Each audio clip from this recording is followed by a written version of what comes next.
Padahal kata Nabi, as-sholatu linnasi karro'si lil badan. Pentingnya sholat bagi manusia itu kayak pentingnya kepala bagi badan.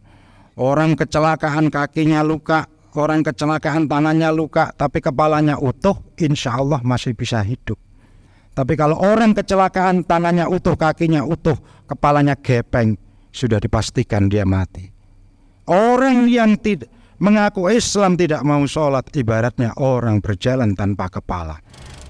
Izinkanlah kami menyampaikan sebuah kelebihan dari baginda Rasulullah Sallallahu Alaihi Wasallam dibanding dengan para nabi-nabi pendahulunya.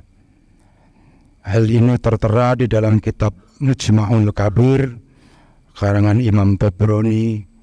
Di situ tertera ada sebuah hadis sahih yang diriwayatkan oleh Imam Bukhari. Rasulullah Sallallahu Alaihi Wasallam menyampaikan sebuah hadisnya. U'titu khamsan lam yu'tahunna ahadan minal anbiya.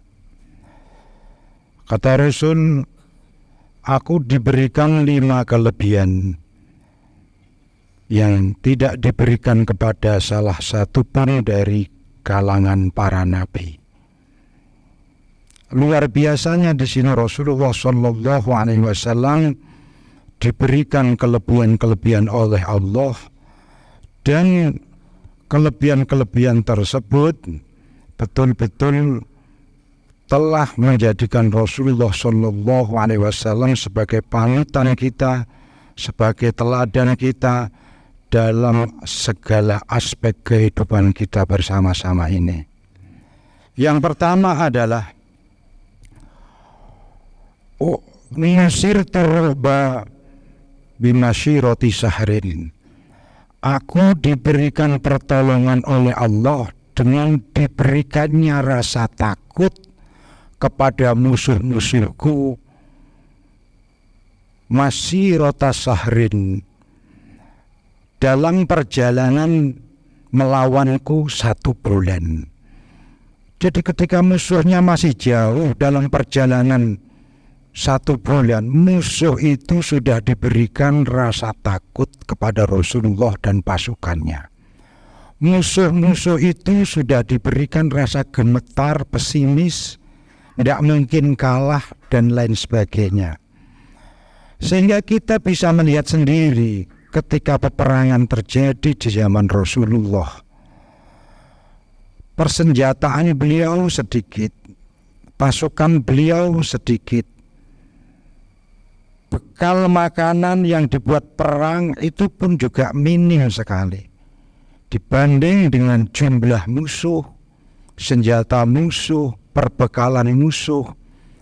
Tetapi Rasulullah diberikan kelebihan, yaitu rasa takutnya musuh ketika berhadapan dengan Rasulullah bersama dengan para sahabat. Sehingga masyirata sahrin, perjalanan 1 bulan, itu musuh sudah ada rasa takut sendiri. Nah, disitulah Rasulullah diberikan kemenangan oleh Allah Subhanahu wa Ta'ala. Yang nomor 2 adalah kelebihan Rasulullah, wa ju'ilat liyal ardu masjidan wa tahura wa ayyuma rajulin adrakat shalah falyusalli. Yang kedua adalah bumi ini dijadikan untukku untuk tempat sholat, wa tahura, dan bumi ini suci.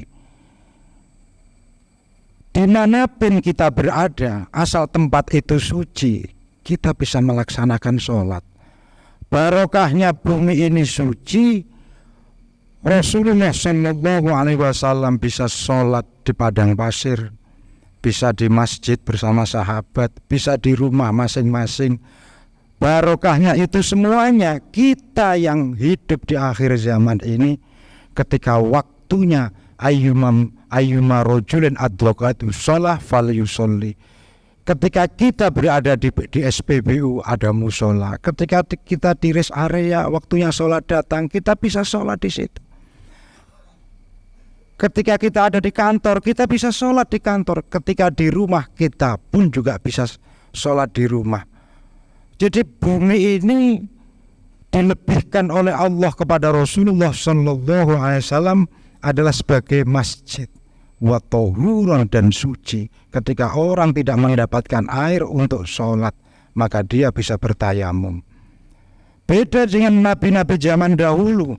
Nabi-nabi zaman dahulu telah menunjuk bahwasanya tempat ini adalah tempat sholat, tempat ini adalah tempat sholat, namanya sawame zaman dahulu. Tempat ini adalah tempat sholat, tempat ini adalah tempat sholat. Maka ketika masuk sholat atau beribadah, maka seluruh umat Nabi pada waktu itu harus sholat di tempat yang telah ditunjuk oleh Nabi. Ketika dia sholat di luar tempat tersebut, maka sholatnya belum dianggap sah. Bayangkan kalau dia berada di tengah-tengah padang pasir dan tempatnya itu jauh dari tempat yang ditunjuk oleh nabi-nabi sebelum Kanjeng Nabi, maka akan sangat kesulitan mereka. Nah, ini kelebihan baginda Rasul Sallallahu Alaihi Wasallam sehingga bisa kita tiru sampai sekarang. Makanya Islam berkembang di mana-mana di seluruh dunia ini. Meskipun toh di situ menjadi kaum minoritas, tapi mereka masih bisa mendirikan surau dan masjid. Mereka masih bisa sholat di kos-kosannya, di tempat penginapannya, di hotelnya, dan dimanapun. Karena itu ju'ilat liyal ardu masjidan. Seluruh masjid, seluruh bumi ini dijadikan masjid, wa tahuran, dan suci. Wa ayyuma rajulin adrakatis shalah falyusolli, maka sholatlah di situ ketika datang waktu sholat. Silahkan, tapi ini tidak disadari oleh umat-umat sekarang ini. Sudah diberikan kelonggaran yang luar biasa, tapi masih banyak dari kalangan kita, saudara-saudara kita yang tidak mau melakukan sholat. Padahal kata Nabi, as-sholatu linnasi karroksi lil badan. Pentingnya sholat bagi manusia itu kayak pentingnya kepala bagi badan. Orang kecelakaan kakinya luka, orang kecelakaan tangannya luka, tapi kepalanya utuh, insya Allah masih bisa hidup. Tapi kalau orang kecelakaan tangannya utuh, kakinya utuh, kepalanya gepeng, sudah dipastikan dia mati. Orang yang tidak mengaku Islam tidak mau sholat, ibaratnya orang berjalan tanpa kepala. Orang menikah dengan lelaki yang tidak beragama, yang tidak menjalankan sholat, hakikatnya dia menikah dengan memeti. Hakikatnya dia menikah dengan makhluk halus karena tidak mau menjalankan sholat 5 waktu. Yang nomor 3 adalah wa'ukhilat liyal ghonaim, dan dihalalkan bagiku harta jarahan, harta rampasan. Dihalalkan lalu oleh Rasulullah Sallallahu Alaihi Wasallam. Harta rampasan itu dibagi-bagikan kepada para umat-umatnya. Beda dengan Nabi zaman dahulu. Ketika perang melawan musuh, harta jarahan itu harus dan wajib dikumpulkan di hadapannya Nabi tersebut.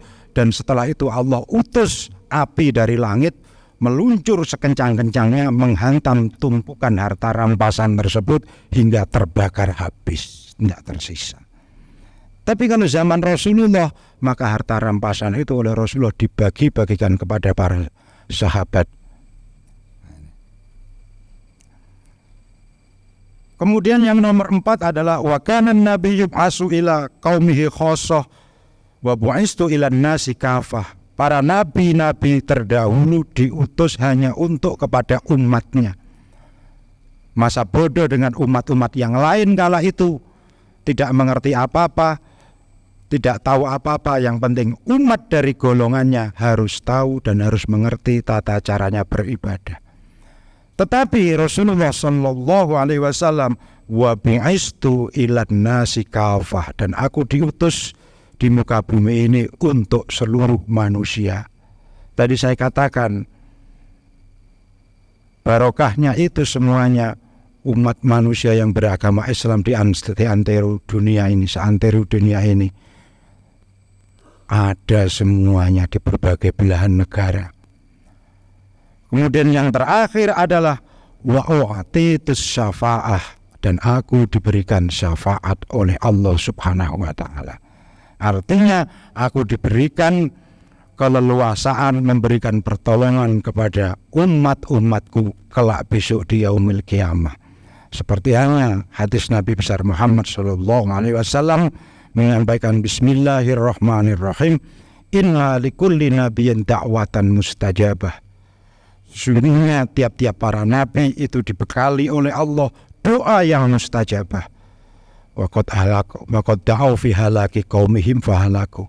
Tetapi doa-doa itu telah diucapkan oleh nabi-nabi para pendahulu untuk kerusakan umatnya, sehingga umatnya pada rusak. Wa inni la'addakhiruha li syafaati qaumi yaumal qiyamah. Tetapi aku ini juga diberikan doa mustajab yang sangat mustajab sekali dan tidak pernah aku ucapkan di dunia. Dan kelak besok di yaumil qiyamah aku akan ucapkan doa yang mustajab tersebut, yaitu syafaat dari baginda Rasulullah sallallahu alaihi wasallam.